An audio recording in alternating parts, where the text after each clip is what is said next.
So if I stick that across, it's supposed to not expose. I saw that, yeah. I'm using multi-grade paper, so it doesn't quite work because changing the colour of an image actually affects the contrast. Yeah. Yeah,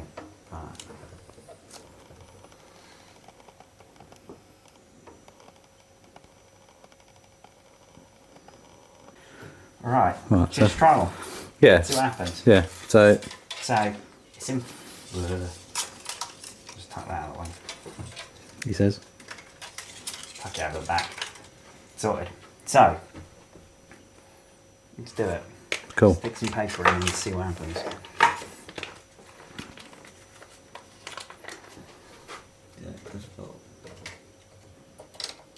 Stop it. Stop it down a bit. Actually.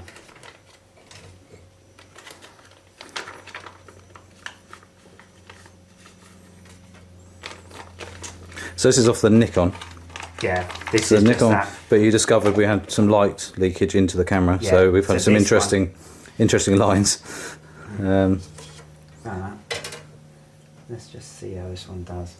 Alright, so give it 1 elephant, 2 elephant, 3 elephant, 4, 5, Definitely scientific counting. 7, 8, 9, 10, 11, 12, 13, 14, 15, 16, 17, 18, 19, 20. Let's give that a go. Let's see what So you've done 3 exposures basically, Yeah. by adding card. Yeah. Just so to then, sort of, so then we go. let's stick that in there and see if it does anything. Can we see anything? Yeah, that's Oh, something's coming through. Happens quick, doesn't it? Yeah. So way overexposed. The whole lot. Yeah. So what? 10 seconds? Yeah. Maybe. At push? So that was, what was that? I did 20. 10. 10 elephants. 20 elephants. Yeah. So that was 15. Yeah. So So we probably need 10 then. Maybe 5 seconds. So let's have a look. So grab that out. Drop her in the stop.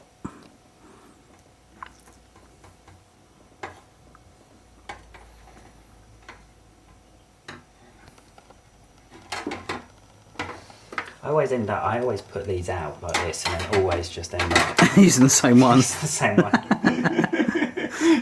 Some Some people use their fingers. I've some seen would people. be really pissed off about that. Yeah. Some studios. All right. Yeah. Okay. So I'm going to try 5 second.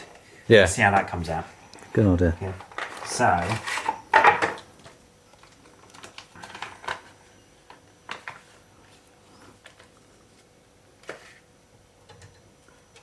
I tell you, it's the hottest day in the world when you're standing here sweating. Yeah. It is. Absolutely bonkers hot today. And we're in a dark room with an old school enlarger that's got a light bulb in it that's about as hot as the sun. 2, 3, 4, 5, something like that.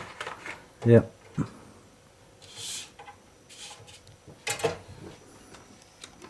And we can see.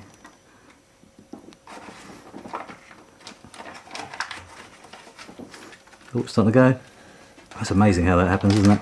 Yeah, it is. I love that. Never gets Oh, that's up. pretty good actually. Or was it getting too dark? It's always quite hard to tell Yeah. because when you're just like this, you Actually, When believe you when turn I'm, the when light I'm looking off. through the camera, it's actually quite mad because I'm exposed to see it pretty well. Use your right ones. just use the right one, the white one every time. Just the thing is, you don't want to cross contaminate that way No. because this chemical stops that chemical from working. Yeah, absolutely. And then into the fix, yeah? Yeah. That we can't really see because it's dark. The fix does it. It doesn't show anything. Yeah, no. Yeah. So, Oh, right. so developer, stop, and fix. Yeah, and then if we turn the light on, should we have a look and see how they see what we got for a light? Looks pretty good though. Yeah. So yeah, would they? If let's have it F. Somewhere there maybe. Yeah, do 5 seconds like that. Does look quite good there. Doesn't look too bad. Pretty cool. So the process then. Should we? Yeah. Let's. Yeah. First of all, give it a focus. And at the first part of it, you actually have to be a bit careful because you actually want to forward, like front focus a tiny bit. Yeah. Like you can. It's good to have like a piece of like paper that you calibrate it with. Yeah. But then. I suppose because paper's got depth, doesn't it? In the day, so like a tiny. It's only a tiny bit. Obviously, you'll stop this down. So like we shot earlier, it was f8 or f or higher. So like f11. Yeah. So it's the same rules apply. Yeah. Yeah. So then safe light across. Yeah. That then means that it's still slightly sensitive, so you have to be careful with it with a safe light on. So like you want to limit the time that you're under. Yeah, yeah. So if I left a piece of paper in there for an hour, it would expose. It would be like black. Yeah. So yeah, but then slide my paper in. Put the paper in. Yeah. Line the thing there. Now, and then it's just a matter of opening it up. Open your elephant. And actually, I'll show you this. So like on this photo. Yeah. Along this edge, along this far side, we it's dark, so it's like it's had a light leak, so that means that there will overexpose. Yeah. And overexpose means that more light. In order to make that darker, I need more light on that area. So you see, there's just a kind of I can see patch. that. Yeah. So the two ways I can do that is by dodging this bit out, so avoiding the light, so I can use this so I can actually like bring in any area that I go like move over into shadow. Or I can dodge it. That's where the Photoshop like hand signal came from, and I can actually like make my hand into a shape. And as long as I keep it moving, it kind of blurs the edge. So if I was doing this photo correcting for the fact that the camera had a light leak, that's how I do it. Yeah. So it's just an interesting thing. Yeah. So then I just pop this, and then Count your elephants. 1 elephant, 2 elephant, 3 elephant, 4 elephant, 5. Yeah. Close it back up. Yeah. And then the paper can come out, and it goes straight into the liquid. Yeah. Cool. But the dodging process and things like that are all quite so. A dodge, you kind of have to. You make a kind of hole in your. Yeah. And you can kind of like bring areas in. Anywhere that I do that will be darker. You can also do vignetting the same way. Yeah. So like coming around the outside. Yeah. So, but on this image, if I wanted the faces to be lighter, I can just kind of hold this up and move it around, depending on. And as long as you keep it moving, that's when like feathers. You get smooth. It feathers it basically. Yeah. Sweet. Okay. So wicked. And go across. Perfect.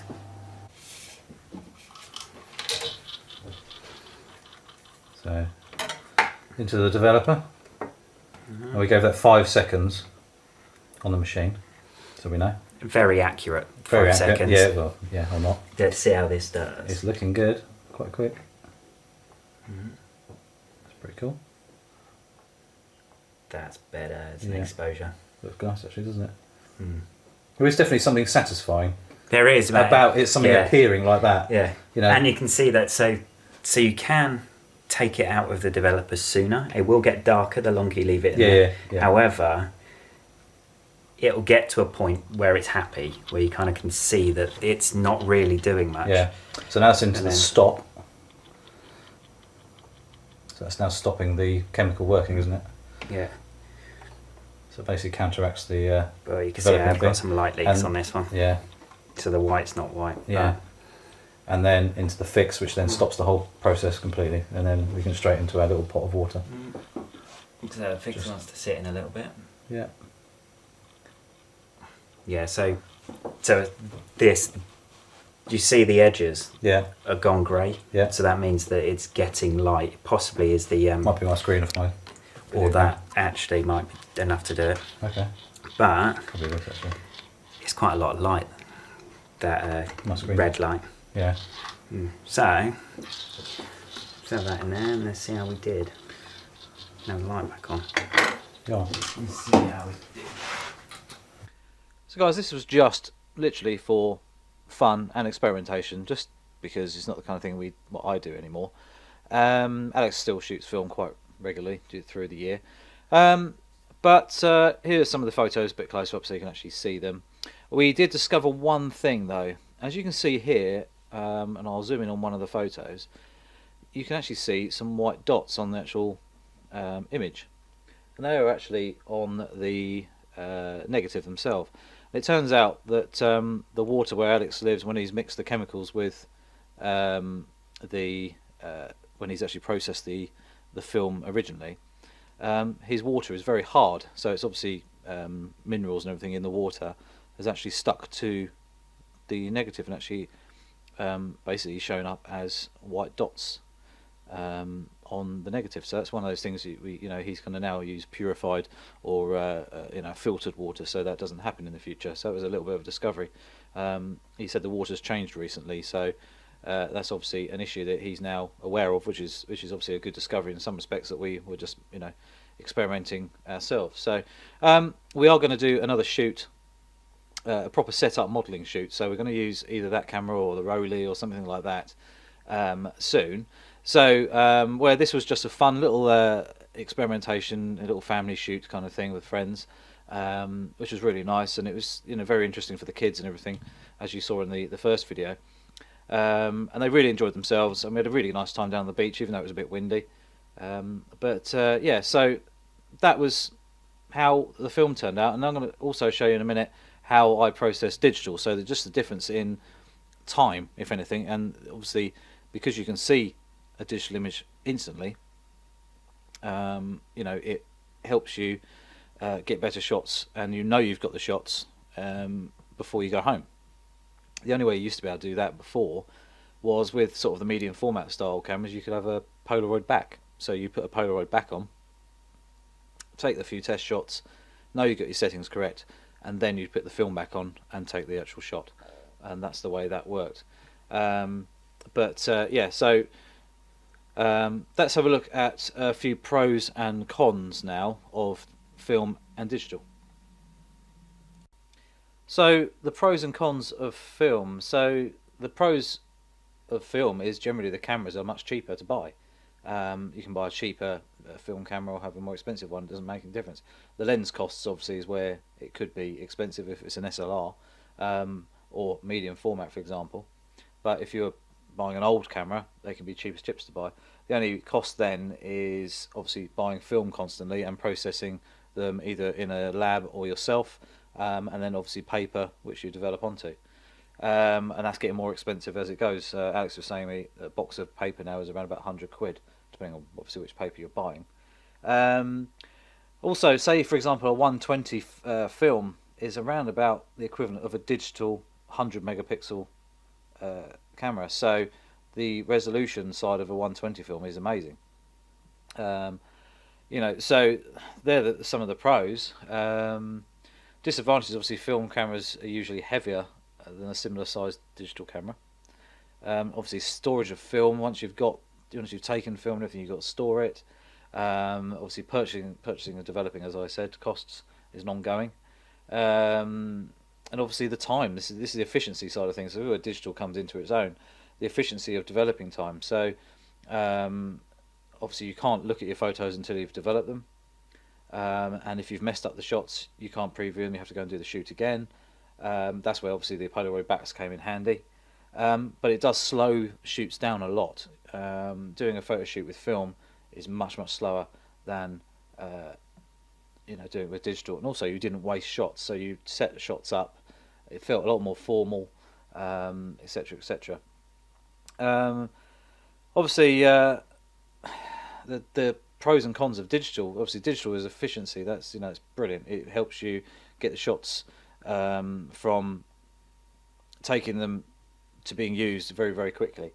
But you do need obviously decent computer skills, editing software, stuff like that. Obviously, a computer fast enough to deal with the type of camera you're using. So, for example, the A7R4 that I use, high megapixel camera, massive amounts of memory used, and obviously file sizes. So, compared to a cheaper digital camera that's a much lower resolution, you don't need such a fast computer or capable computer.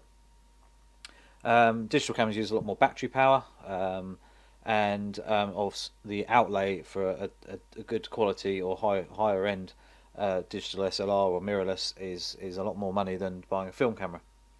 Um, the controls, you've got a lot more controls on the and more functions on the digital camera. Um, and unfortunately, everyone now thinks they're a photographer. They just buy a decent camera and they think they're a photographer. But if you gave them a film camera, it'd be very different. And that's where the photography world has changed a lot since digital photography kind of took over, where a lot of people didn't take photos very often, or if they did, it was just a point and shoot with the film. And you had the pros and you had the enthusiasts or whatever that used the higher end cameras. But now, everyone wants to be a photographer or thinks they're a photographer. Just because they bought a camera doesn't matter on how much minimal experience they've got. It's kind of looking that way. Um, the other thing is obviously the old school of printing. Having photos in an album. We don't do that very often anymore. A lot of the time, it's just sat on Facebook or whatever. So um, digital files, you kind of forget you've taken them because they're either not looked at very often. And if you've in the old days of film, you'd print them, have them in an album, whatever, so you could look at them anytime you liked.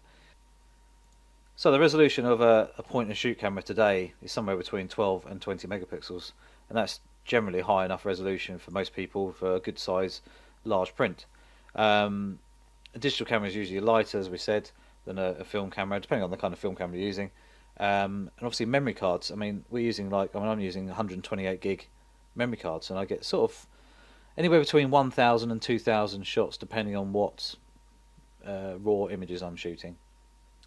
I mean, if you think about how many rolls of film that would be, uh, you know, for 36 or 24 images, and how many rolls of film that would have cost me, and you suddenly realise how, even though a digital camera is more expensive to buy, but actually once you look at it over a period of time, how many photos I've taken, how much it would have cost me if it was a film camera, it's saving you money in the long run anyway, and obviously storage space of keeping old films and even new films are laying around.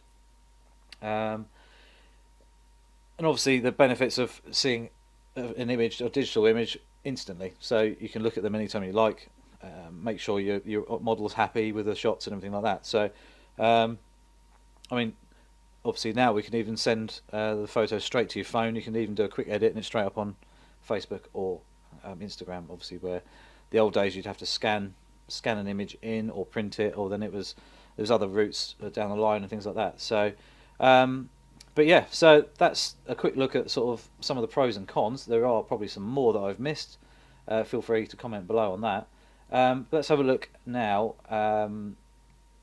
at how I generally process an image. Not necessarily edit, just processing a raw, just to show you the speed difference. Obviously, it takes a little while to process a film so it's a usable negative, and then we go through the process of what we did earlier. So you're enlarging onto paper of whatever you decided to use. Right, guys. So we have an image here that I've chosen from one of the digital files that we've taken. So this is shot with my Sony A7R4 with the 135mm f1.8 G Master lens. By far my favourite lens I've ever owned, especially for portraiture and for products, and also for wildlife even, and even quite close up objects as well. So works really well as a very good lens. Works in very well in low light as well, and it's ridiculously sharp. So as you can see here, over to the right hand side of the screen, we've got all of our different things here. Sharpening I've got down to 0, so I don't sharpen my images at all. I never touch them. What I tend to do is just adjust as an edit or processing. I tend to just adjust these here a little bit. For skin, I generally go down to -20 on texture, clarity up a little bit, and then obviously adjusting what you want to see really. So beforehand it was a little bit darker than this, but not really, and it works really quite well as it is. The only thing I would say is, because we were shooting natural light and we were in a place that was very natural, like the beach or in the woods or somewhere like a park or some greenland of some sort, I tend to do the minimal amount of retouching that's possible. So adjusting my settings here to what I want to see, open the image there into Photoshop, and you can use Lightroom, you can do whatever you want. I just use Photoshop generally because I don't do a large amount of image processing. I do maybe 10 at a time, something like that. If you're a wedding photographer, use Lightroom or whatever, because it obviously helps with efficiency and speed and everything like that as well. So with this shot here, it really doesn't need much doing. The only thing I would say is if we go to the spot healing brush tool, and you've just got a couple of small distractions here, and normally, obviously, being Rosie being a child or whatever, wouldn't retouch anything, wouldn't do any heavy editing or whatsoever. But as an art piece, or because she's the real main subject, I would do a couple of small blemish removals. So she's obviously got a little bit of dry skin or something on her cheek there, so we'll just get rid of that quickly.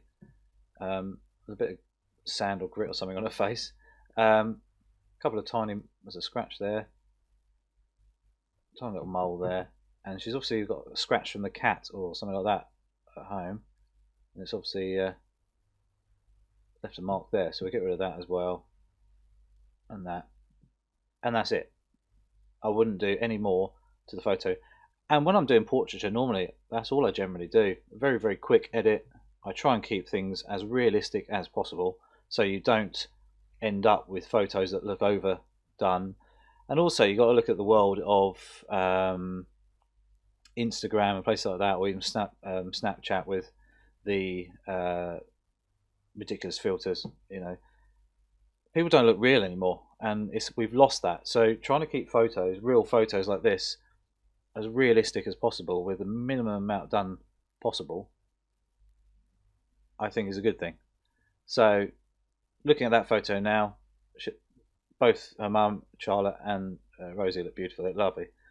As an art piece, it looks really nice. Really happy with it. Nice and soft in the background. Charlotte's out of focus, but you can still see there's the emotions in the photos. They both look very happy.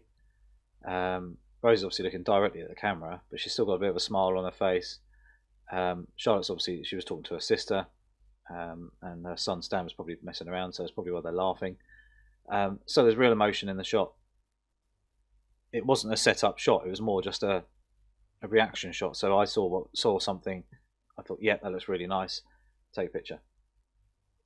So the only other thing I would do is go to the dodge tool. I've got it set at 27%, not a lot. Just zoom in on the eye and just add a little bit of lightness to each iris, just to bring out that colour. Doesn't take much. There you go. It just adds a little bit more sparkle to the eyes, and that is all I generally do. And that process there would have taken me, if I wasn't talking and just demonstrating or whatever, 30 seconds, if that. And that's it. So that's how I generally work. And when people say to me, oh, how do you get the pictures done so quickly, blah, blah, blah, it's because I don't do much to them. I try and keep them as realistic as possible. Over editing in my book is not a problem. If you're going to do lots of editing in images, have a reason why. But I know some shots are, sometimes you have to add in, sometimes you have to merge other images, blah, blah, blah. There's lots and lots of different editing techniques and lots of different editing reasons. But for portraiture, with a very basic shot like this, it needs hardly anything at all, end of the day. So I think if you can, keep it down to a minimum. That's the way I work, that's the way I like it. But obviously everyone's different, and art is always a subjective matter. So, but that's the way I like it, that's the way I work, and that's kind of my style. So, and I'm not saying it's wrong if you like to edit more than me, blah blah blah. That's down to you at the end of the day. But the less editing you have to do, the more money you can earn, because there's less time sat in front of the computer and more time shooting. And that's the way I've always worked. Anyway, guys, that's the end of the video. Please comment below if you had any ideas or any comments about anything on the video. We are going to, like I say, we are going to shoot another film shoot with digital as well, with one model this time. So rather than having a casual sort of family, bit of fun kind of shoot, we're going to do a more set up with an idea modelling shoot. So possibly with a Rolly, I think Alex said this time, but we'll see on that. Yeah, so that will be coming at some point when we can get time to do it. But please click the subscribe button. Please click the notification bell as well. I haven't actually done a promo yet, but I've basically got some merch now. So if you're interested in t-shirts and hoodies and stuff, I've actually done a couple of designs for me, which I've now ordered, and I've got a couple, which they do fit me really well. And the build quality is very nice of the actual clothing. But click the link on the About section of me. There's the merch button, or if you look at the description below on all the videos now from now on, there's a link there as well. So have a look, see what you think. And if you'd like to support the channel, that'd be amazing. Feel free to buy one, or buy one for a member of a family, or presents or whatever. That'd be amazing. And I'll be updating them with new ideas, new designs. Some of the pictures I've taken, I'll be editing them into clothing. So anyway, guys, like I say, don't forget to click the subscribe button and the little notification bell, and I shall see you soon.